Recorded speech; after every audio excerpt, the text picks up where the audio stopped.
Hi friends, எல்லாருக்கும் வணக்கம். இன்றைக்கி நம்ம என்ன பார்க்க போகிறோன்னா, வீட்டில் இருந்தே தையல் தொழில் பண்ணுற எல்லா பெண்களுக்குமே டைம் மேனேஜ்மெண்ட் எப்படி பண்ணுறது அப்படிங்கிறது வந்து தெரியாது. நம்மளுக்கு ஸ்டிச்சிங் ஒர்க்கு மட்டும் இல்லை, வீட்டில் இருக்கிற எல்லா வேலையும் நம்ம தான் செஞ்சாகணும். அப்படிங்கிறப்ப வந்து ஒரு நாளைக்கு வந்து ஒரு ப்ளவுஸ் தைக்கிறதே ஒரு சிலருக்கு ரொம்ப பெரிய கஷ்டமான ஒர்க்காக இருக்கிற மாதிரி கூட இருக்கலாம். ஒரு நாளைக்கு நான் ஒரு ப்ளவுஸ் தான் தைக்கிறேன், 2 ப்ளவுஸ் தான் தைக்கிறேன், நான் வந்து ஒரு நாளைக்கு 4 ப்ளவுஸ் தைக்கணும், 5 ப்ளவுஸ் தைக்கணும் அப்படின்னு நினைக்கிறவங்க எல்லாருமே வந்து இந்த வீடியோவில் வர டிப்ஸை வந்து ஃபாலோ பண்ணி பாருங்கள். கண்டிப்பாக உங்களாலையும் ஸ்டிச் பண்ண முடியும். ஃபஸ்ட்டு வந்து காலையில் நேரமே எழுந்து நீங்கள் உங்களோட வீட்டு வேலை எல்லாமே 10லேருந்து 11 மணிக்குள்ளே நீங்கள் முடிச்சுட்டு 11 மணி அப்படிங்கிறப்ப வந்து நீங்கள் மிஷினில் வந்து உட்காந்துக்கணும்.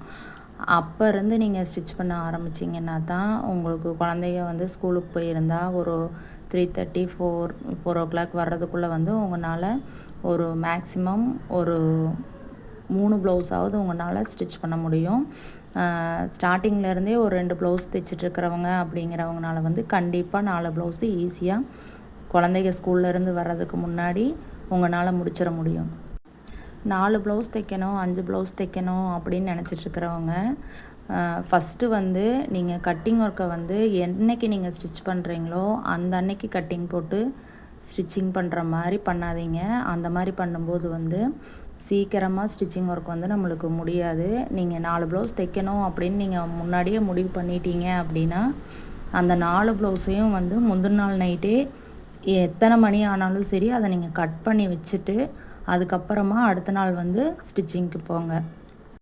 அப்படி கட் பண்ணி வைக்கும்போது நம்ம அந்த என்ன கலரில் நம்ம வந்து ட்ரெஸ்ஸஸ் கட் பண்ணி வைக்கிறோமோ அதுக்கேற்ற மாதிரி நூல், அந்த ஸ்டிச்சிங்க்கு என்னென்ன தேவைப்படுமோ எல்லாமே வந்து நீங்கள் நைட்டே எடுத்து தனித்தனியாக கட்டி வச்சுக்கோங்க. அந்த மெத்தட் வந்து நீங்கள் கண்டிப்பாக ட்ரை பண்ணி பாருங்கள். நானுமே அந்த மாதிரி தான் நான் வந்து ட்ரை பண்ணுவேன். முந்தின நாளே வந்து நான் என்னென்ன ஒரு ப்ளவுஸ் தைக்கிறோம் அப்படின்னா, ஒரு டிசைன் ப்ளவுஸாக இருக்கட்டும், நார்மல் ப்ளவுஸாக இருக்கட்டும், எந்த ப்ளவுஸ் நம்ம ஸ்டிச் பண்ணாலும் அந்த ப்ளவுஸுக்கு தைக்கிறதுக்கு என்னென்ன வேணுமோ எல்லாத்தையுமே நான் முந்தின நாளே வந்து கட் பண்ணி எடுத்து வச்சுப்பேன். அந்த மாதிரி நீங்களும் வந்து பண்ணி பாருங்கள்.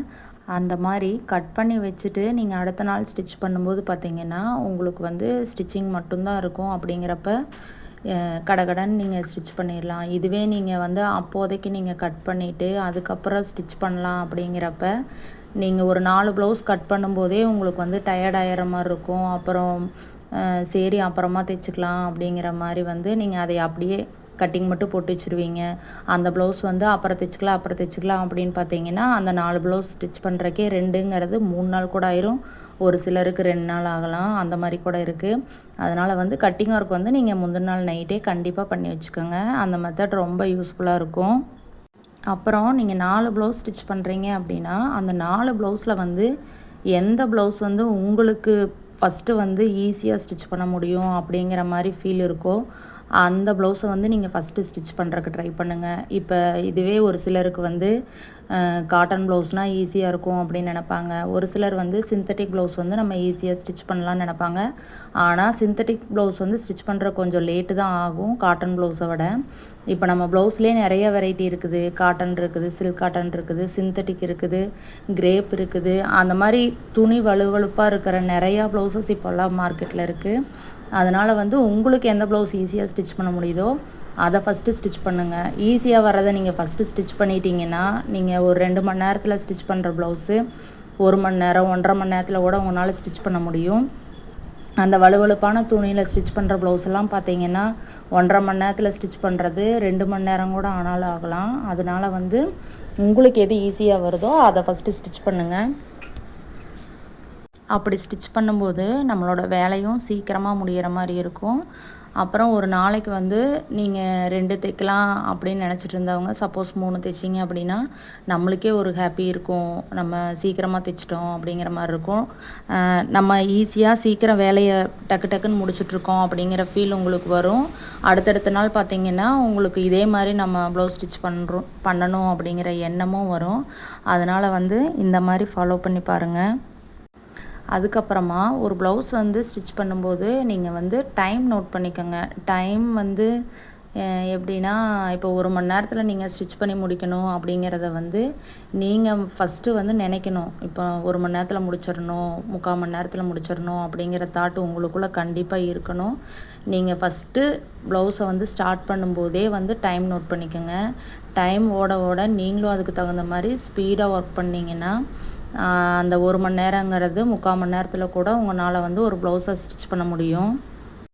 ஸ்பீடாக ஸ்டிச் பண்ணுறோம் அப்படிங்கிறதுக்காக வந்து ஏனோ தானோன்னு ஸ்டிச் பண்ணிடக்கூடாது. கஸ்டமரோட அளவு ப்ளவுஸ் எந்த அளவுக்கு இருக்கோ அதே அளவில் நம்மளும் ஃபினிஷிங் பண்ணி தரணும். அப்புறம் ப்ளவுஸ் பார்க்குறக்கு பர்ஃபெக்டாக இருக்கணும், நீட்டாக இருக்கணும்.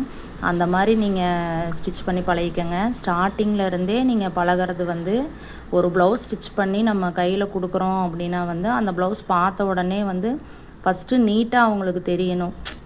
ஒரு பிசுறு கூட இருக்கக்கூடாது. வெளியில் நூல் எதுவும் இல்லாமல் எல்லாமே கட் பண்ணி ஓவர்லாக் இருந்தால் ஓவர்லாக் போட்டு கொடுங்க. அப்படி இல்லைனாலும் பிரச்சனை இல்லை. அதை பிசுறு வெளியில் தெரியாமல் மடக்கி அடிச்சும் கூட பண்ணி கொடுக்கலாம். அந்த மாதிரி ட்ரை பண்ணி பாருங்கள். இந்த மாதிரி நம்ம பண்ணி கொடுக்கும்போது கஸ்டமரும் வந்து நல்லா சாட்டிஸ்ஃபைட் ஆவாங்க. நீங்கள் ஒரு டைம் ஸ்டிச் பண்ணி கொடுக்குற ப்ளவுஸை பார்த்து அவங்க ஓகே அப்படிங்கிற மாதிரி இருந்தாலே அடுத்தடுத்து கஸ்டமர் வந்து உங்கள்கிட்ட தான் வருவாங்க. அதனால் வந்து எப்போவுமே ப்ளவுஸ் ஸ்டிச் பண்ணால் ஃபினிஷிங் நீட்டாக கொடுத்து பழகுங்க. ஃபிட்டிங்கில் வந்து எல்லாத்துக்குமே வந்து பர்ஃபெக்டாக இருக்கும் அப்படின்னு சொல்ல முடியாது. யாராவது ஒருத்தர் 2 பேர்த்துக்கு வந்து லூஸ் டைட்டு அந்த மாதிரி ப்ராப்ளம்ஸ் வரத்தான் செய்யும். அது வந்து நம்ம 2வது சரி பண்ணி கொடுத்துக்கலாம். ஆனால் ஃபினிஷிங் வந்து பர்ஃபெக்டாக கொடுத்துருங்க. இவ்வளோதான் ஃப்ரெண்ட்ஸ். இந்த வீடியோ உங்களுக்கு பிடிச்சிருந்ததுன்னா லைக் பண்ணுங்கள், ஷேர் பண்ணுங்கள், கமெண்ட் பண்ணுங்கள். மறக்காமல் என்னோடய சேனலை சப்ஸ்கிரைப் பண்ணுங்கள். Thank you friends.